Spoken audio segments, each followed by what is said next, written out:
Hi, everybody. It's Sallie Wagner with High Frequency Mindset Podcast. I'm glad you're here today.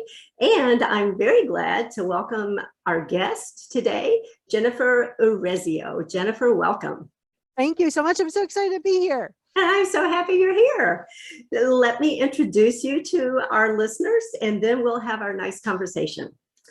Jennifer is the founder of Soul Language, a paradigm that puts tangibility to soul so a conscious connection can be established to enable crystal clear decisions for success. Jennifer is also a master intuitive and the author of 2 best-selling books. Currently, she has trained over 30 practitioners worldwide in soul language. Currently, there are over 5,000 individuals all over the world connecting to their soul languages. Jennifer, welcome. Thank you so much. I'm so honored to be here. Well, thank you. I am very pleased and honored as well to have you here. And you and I met probably about a year ago, I believe. God, it's been that long. Wow, Yeah, time flies. I know, maybe not quite, but I mean, we're in a group together, the Dames, Yes. which is how we met. And then I was very privileged to work with you on soul language. And it was an amazing experience. And I'm just happy to share that with everybody. So give us a little insight into how you got on that journey. I was asking really big questions like, why am I here? I know that there's something bigger inside of me. Why am I so angry? Where are my people? And okay, so I know my life purpose. That's great. What do I do with that? And I went to speak at a conference on, I was talking about essential oils and life purpose. And I sat down next to this woman and she went, we're going to be friends. And I was like, totally.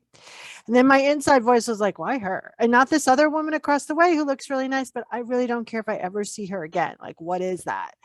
And what I heard through divine guidance was, oh, that's soul language. And I was like, okay. And I just kept asking questions. And before long, I had this paradigm to put tangibility to soul and then the soul of a business. And I started identifying people and they kept saying the same thing, whether they were on the path for a second or for decades, was like, oh my God, you just put words to what I know is true inside of me. And when people have the human words to that intangible thing, it creates a different connection, a stronger connection. It allows the human to put their human pain aside for really deep clarity and to feel closer to that thing that they call divinity, whether it be rock, mom, God, Bob, it doesn't matter, right? Mm-hmm. And I remember the first time I identified someone who knew nothing about soul language, nothing about the 107 core energies of soul. And I said, okay, so one of your soul languages is partner. How does that resonate with you? And she said, well, before I got on the phone, I sat down and I asked myself what would be one of my soul languages. And she said, I wrote down the word partner. Wow. Yeah. And I've warrior energy. So I burst out crying. And she's like, oh my God, are you okay? I was like, yeah, but you really just told me I'm not crazy. And so that it's a tool that allows people to have that jump start to that deep connection. Unlike other paradigms, like Enneagram and human design, which are all amazing, soul language actually grows in consciousness. It evolves. And it's not stuck. It's not 2D. It's actually just a starting stone or step for you and me to connect to our soul for deep clarity and for deep connection and guidance, and to remember that we're whole and complete. Yeah. And that's such an important piece of everything, right? In everything we do, if we are striving to achieve success in business, it starts with us. If we don't have clarity about who we are and why we're here and what we're all about, how can we expect to manifest that in business? Yeah. I mean, we put everything, like we're in a relationship with everything on this planet, right? Yes. So if you think of what you're putting into that relationship field, that impacts what you're putting in that thing, it will respond. Your business doesn't have free will. It's this glob of amazing divinity energy. So if you put goodness into it, it will expand. If you put your pain, your programming, your sorrow, your bad experiences, your lack, it's going to respond in that manner. And so often people don't understand that business is extremely personal. And in my verbiage with God, business is always good. So are you putting God into your business, or are you putting pain? And it's a question I ask myself every day. Yeah, absolutely. I remember a few years ago, I heard a very successful real estate agent talking about her successful business. And somebody asked her, what is her motivation? And she said, fear. And I cringed. A couple reasons, right? Because it's like, I'm not sure I would say that in a room full of people. Right. and I just felt so sad. Yeah. Because that's not what it is, right? If you're feeding off of fear and into fear in your business, it may be successful, and yet You there are can't parts. sustain that. Yeah, You yeah, can't exactly. you can't sustain that, and it impacts so many other things, right? Yeah, yeah, And so at some point, in theory, because I don't want to talk about that woman, I don't know right, her, but in right. theory, she's going to run out of steam because her body, her essential nature is not going to keep pushing. I was not going to keep agreeing with the humanity, right? Yeah, And so I think that's so, there's a great line in the Da Vinci Code, which I always remember, which is individuals will go to far greater lengths out of fear than out of love. yes, And I always remember that because I'm like, wait, am I going to a farther greater out of fear or out of love? It takes much more energy to drive yourself with fear than exactly. with neutrality or courage or love. Yeah. Um, and if you're in fear, that's okay. Like, don't try to go from fear to love. Let's get you in a consciousness of neutrality, Mm-hmm. because you can then make changes. People try to go from fear and shame all the way up to the consciousness of love, and it's too far of a jump. And then when they don't make it, they berate themselves. It's like 10 levels of consciousness. Yeah, It's physically impossible. yeah. It is a journey. It's a process, and I think I'm one of my hats is a life coach, and I think a lot of life coaches um, kind of put people in that position. If they're not immediately manifesting the results that everybody thinks they want or thinks they should have, then there's a tendency for the coach to blame the client. Oh, you're not thinking good thoughts. You don't have the right mindset, and then the client starts to blame themselves. And yet there are steps that they need to go through to get to that point, right? Yeah. And when we skip over it, it's just not going to work. Yeah. And I always say the more I know, the less I know. Right. And Yeah. so I'm very keen about where I am utilizing this thing called knowledge to support ego on crack's direction.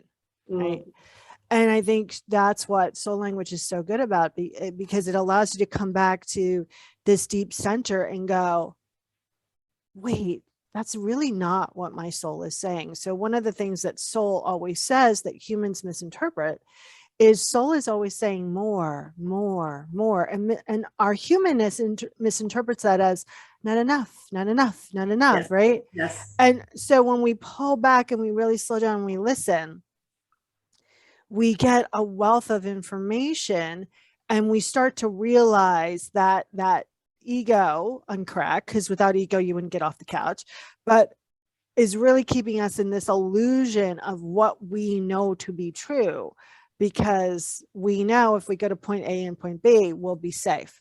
It might not feel great and feel full of safety, but we know we've done it before, so there's a likelihood we will survive that journey. But when Yeah. you start to listen to soul, you understand that you're already safe within, and it makes every step, every challenge a lot easier in my experience. Yeah. And that reminds me, one of the translations that I learned decades ago for the name of God, Yahweh, is I am who I am becoming. And so it's what you were saying. We already are that person. We just need to step into it and claim it. Yeah. And it's about choice, right? That's our Yeah. greatest asset, free will. Yes. So I always say to clients, are you choosing to be closer to whatever you call your higher power? Are you choosing to be far away? Are you Yes. choosing to express wholeness and completeness? Or are you choosing to be separate? And it's fine if you're choosing to be separate. I've done it. I'll do it again. Right. Yeah. But the awareness and then all the judgment that we put on that choice actually compounds everything and doesn't make anything easier. I think a lot of metaphysical mumbo jumbo out there does people a disservice because it's done with such rigidity and such like it's this way or that. No, it's not about that. It's about really tuning in and deciding and making the choice of wholeness and completeness, doing the internal actions and then taking the external steps. Exactly. And it starts internally, right? Yeah. I mean, I've had that experience with so many things and seemingly miraculous healing, right? Which is not a miracle, it's just how things are. And yet it happened first within, and then I manifested it in my life. Yeah. Love that.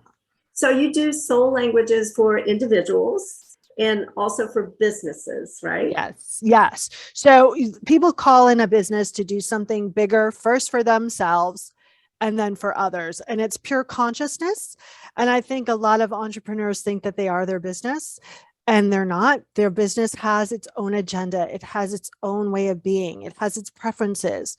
And when you understand that, when you can communicate clearly, not through mind, but clearly, you will do things and make decisions based on putting wholeness and completeness into your business. So I'll give you a tangible example.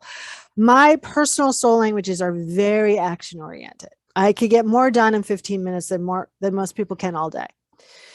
My business energy is very still in nature.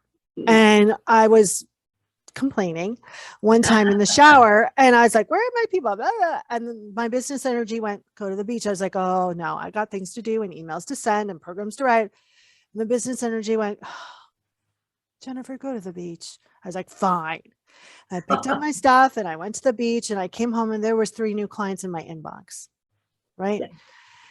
It's about really understanding that energy and allowing yourself to co-create with it. It's here to support you. It's here. It's already designed to succeed.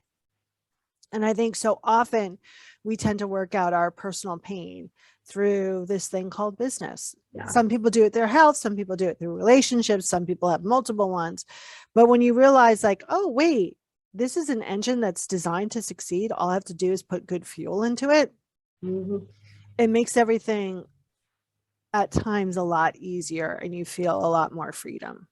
Yeah. Well, and going back to what you said, you know, about people put their pain and everything into their business, we hear so much about the mess is the message, right? And I think that's true to some extent, that we are overcoming our pain to move into a higher level of frequency and consciousness, and yet when we feed only that pain into the business, it's just going to be stuck there. Yeah, when I talk to people about their sacred purpose, which is not about a delivery system, it's not about being a coach or an author or writer, it's something much more profound. Yeah. One of the questions I ask is, what has been your greatest challenge throughout your journey? Because that's part of the sacred purpose, but that's one of 3 or 4 questions, right? And so it's really about having that 360-degree understanding of what your sacred purpose is and what the mission of the business is, and really creating in a deep acceptance of of it internally. And then you can work on the messaging. I think so often, you know, my first career was marketing and PR. So everyone's like, well, I need the message. I need the message. And I'm like, just tell me what you do. Yeah. And they'll go, I was like, no, please don't. Like, tell me why you are here, why this business was created. And that's where you pull out the messaging, right? That's where you pull out the truth. And when you have a deep understanding of that, you could be talking about sliced bread and people are like, I don't know why I need to talk to you, but I need to talk to you. Right? Yeah. It's that connection with our that powerful heart magnet which is like 5,000 times more powerful than our brains in terms of attraction, and the powerful voice of truth that we're broadcasting, that heart's desire, and people hear it. And our community, you know, naturally wants the tools and the techniques that we've had to establish and experience that thing, so to speak. Yeah. I think so often people, there's so much knowledge now that we have this thing called the internet, you know. I remember a time where we didn't. So that I think sometimes we're just stuck in, what should I do? What should I say? Like I notice sometimes when I'm flipping through, you know, the Netflix and the Prime and the Hulu, like I have like 3 where, you know, both me and Warner, my boyfriend, go, "Oh, there's so much to watch and there's nothing to watch. Like, what do we watch? Like, just tell us what to watch." Right. Yeah. And I think so often when people are not connected to their soul or their business, it sort of feels like, oh, just tell me what you want me to do so I can do something, because they're flooded with information. Yeah. Yeah, exactly. And I just thought of this weird study. You know, you go into the 31 flavor ice cream shop, and the most common flavors chosen are chocolate and vanilla, because the choices are overwhelming. It's like, just give me something basic, right? Just, so too much information, too many choices. It's overwhelming and confusing. Yeah. Yeah. You also work with soul language for community. Is that correct? Yes, we've been doing that for a while. But yeah, I just did someone's community yesterday, and I've known her for 10 years. And I was like, because it's all done through blind muscle testing. I was like, okay, so I can't make this stuff up. And I gave her one-liner, and we were both just dumbstruck for a moment, because she had just finished saying before we started the testing how this is what all of our people are coming to. And it was literally in the one-liner. Wow. And I think that's really powerful when you know the community that's drawing what they're all kind of here to experience with you, because it can stop the questioning of your head of, what do my clients want and what do I need and blah, blah, blah. And that's all ego. That's all that unsustainable ego trying to keep you in this illusion of safety or getting it right so you get what you want. And we get to really kind of love the human into submission and really starting to tune in. I just did mine, and I was like, oh yeah, this totally makes sense. And you know, I was on the phone last week with the Business of Soul Peeps, my membership program, and there was like 4 of them, and I'm like, oh yeah, I could just do it now. And I went boop boop boop boop, and everyone was like, oh my god, this is totally. And I was like, they're like, what's yours? I was like, oh, maybe I should do mine. Right. So it allows you that deeper sense. And then you can use some of the phrasing and some of the words and some of the skills and talents that were all on the definition sheets to talk directly to your community. And you don't have to stop wondering what they're thinking or feeling. Yeah. Yeah.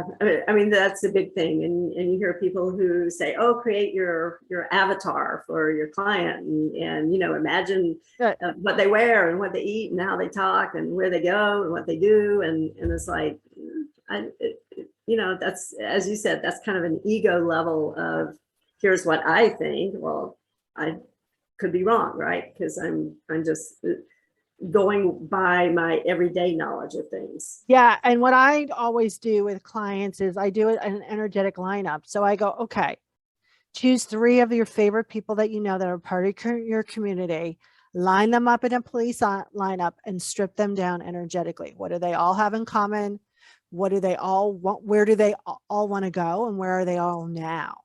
Right. Mm-hmm. Without being evasive. Right.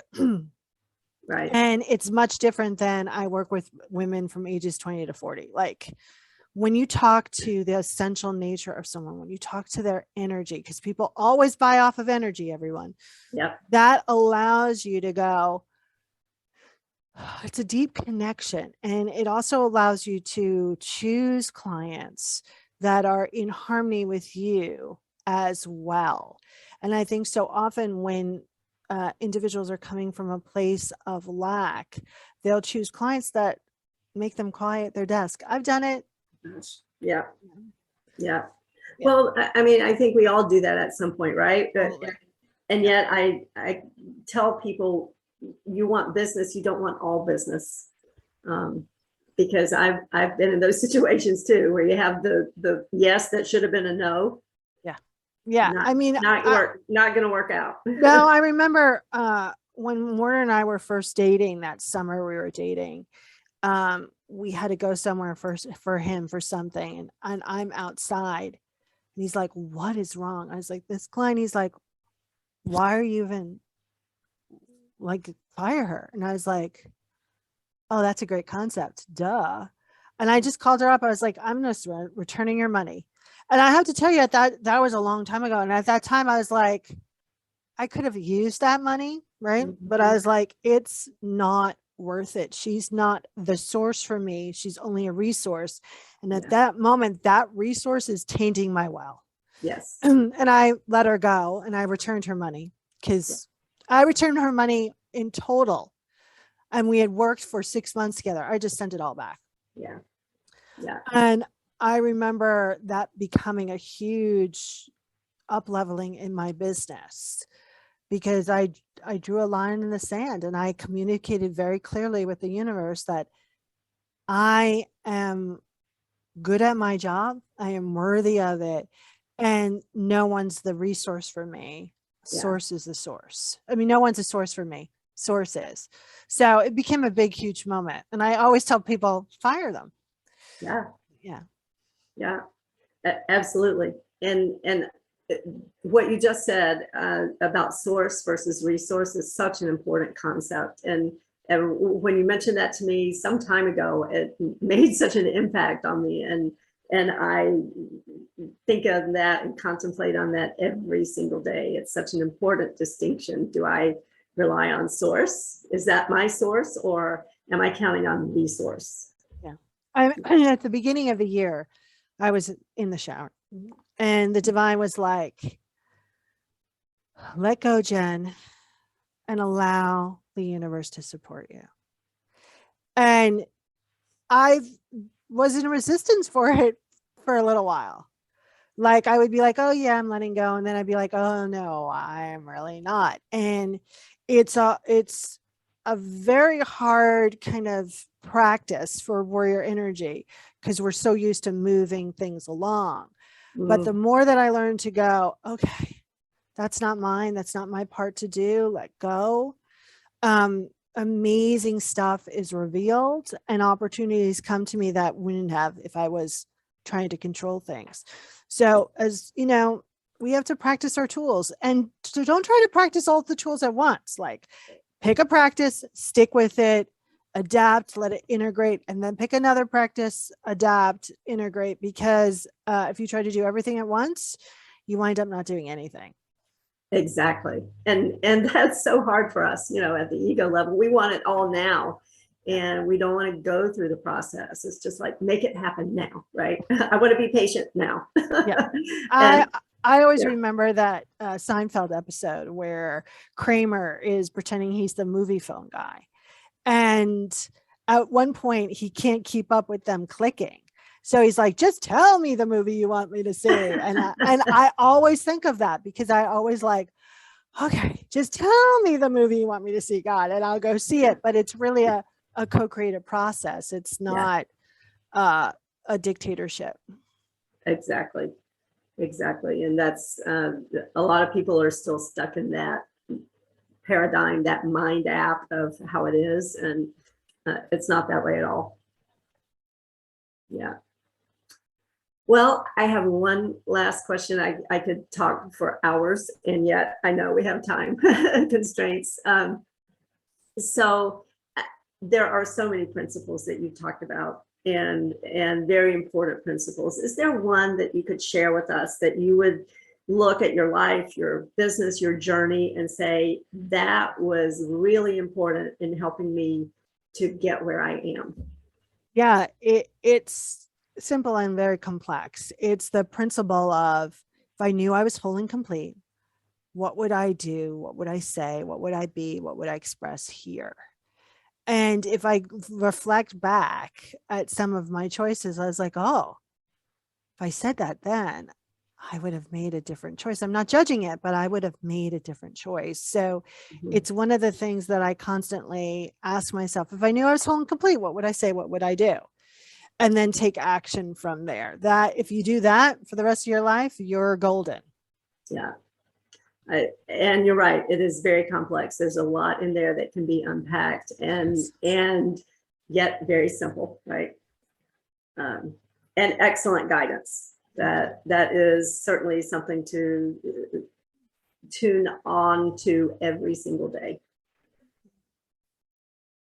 Well, I misrepresented one more question. How can we get in touch with you? And this will all be in the show notes, but just, how can they get in touch with you to get more information? The best way is through the website at soullanguage.us. The also easiest way is to go to Soul Language US and hit the Business of Soul.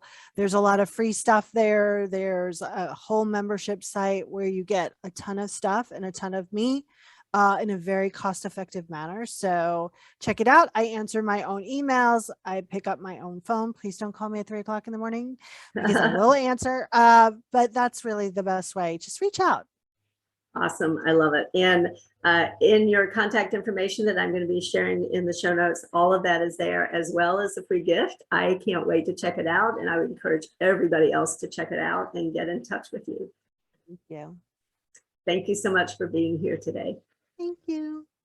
And thank you, everybody, for listening. Make sure you tune in next time for High Frequency Mindset.